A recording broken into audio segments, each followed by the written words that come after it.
আসসালামু আলাইকুম বন্ধুরা, দেখাবো আমাদের গ্রামের একটা অংশ।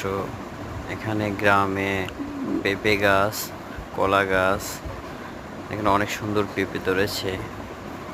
কলা গাছে কলা, পাশে নদী, নদী অনেক বড় নদী। যে কলা গাছে কলা, আমরা গাছে আমরা ধরছে, দেখার মতন একটা পরিবেশ। এই যে আমরা ধরছে গাছে কলা ধরছে, পেঁপে ধরেছে। এই যে পেঁপে গাছটা কত সুন্দর, পেঁপেগুলো দেখেন, অসাধারণ, দেখার মতন। কার না ভালো লাগে? এই যে প্রতিটা পেঁপে গাছে পেঁপে আছে, কলা আছে, আমরা আছে, দারুণ সব প্রকৃতি। এই যে দেখুন কলা গাছে কত সুন্দর কলা ধরছে, লাগাইলেই হয়, যত্ন নিলেই রত্ন মেলে।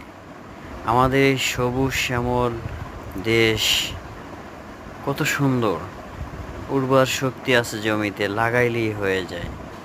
তো এই যে দেখেন পাশে পানি, গরু বাছুর, হাঁস মুরগি, অনেক সুন্দর পরিবেশ।